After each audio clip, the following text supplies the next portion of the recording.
ഇനി അഭിമാനത്തോടൊപ്പം ആത്മവിശ്വാസവും മികവാർന്ന സേവനങ്ങൾ കൊണ്ട് ഓരോ ആഘോഷവും ധന്യമാക്കി. ലനോറ, പാണ്ടിക്കാട് റോഡ്, വണ്ടൂർ.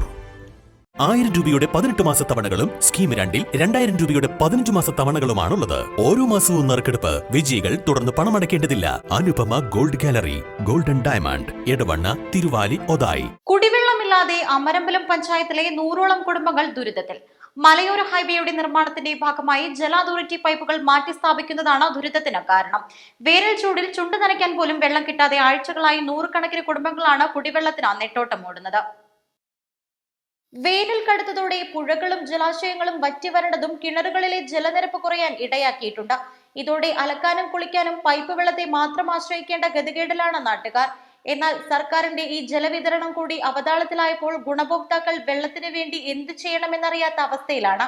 ഇതുമായി ബന്ധപ്പെട്ട് അധികൃതരുമായി ബന്ധപ്പെടുമ്പോൾ നിലമ്പൂർ പൂക്കോട്ടുംപാടം സംസ്ഥാന പാതയുടെ നിർമ്മാണവുമായി ബന്ധപ്പെട്ട് ജോലികൾ നടക്കുന്നതാണ് കുടിവെള്ളം മുടങ്ങാൻ കാരണമായി പറയുന്നത്.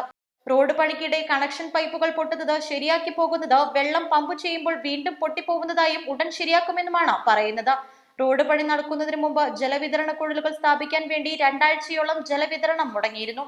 ഇപ്പോൾ റോഡ് പണി ആരംഭിച്ചതിന് ശേഷം 4 ആഴ്ച പിന്നിടുകയാണ്. പല വാർഡുകളിലും പഞ്ചായത്ത് അംഗങ്ങൾ കുടിവെള്ളത്തിനായി താൽക്കാലിക ടാങ്ക് വരെ നിർമ്മിച്ച് വെള്ളം സ്വന്തം പോക്കറ്റിൽ നിന്നും പണമെടുത്ത് എത്തിക്കുകയാണ്.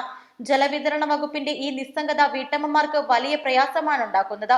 അമരമ്പലത്തെ കുടിവെള്ള വിതരണം മുടങ്ങുന്നതിന് അധികാരികളും ബന്ധപ്പെട്ട ഉദ്യോഗസ്ഥരും സത്വര നടപടി കൈക്കൊള്ളണമെന്നാണ് ജനകീയ ആവശ്യം.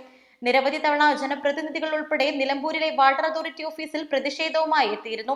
നാടിന്റെ വികസനത്തിന് റോഡുകൾ അനിവാര്യമാണ്. എന്നാൽ അത് ജനങ്ങളുടെ കുടിവെള്ളം മുട്ടിച്ചാകരുത്. നിർമ്മാണം തുടങ്ങും മുമ്പേ പ്രതിവിധി കണ്ടെത്തേണ്ടതായിരുന്നുവെന്നും നാട്ടുകാർ പറഞ്ഞു. East live, Nilambur.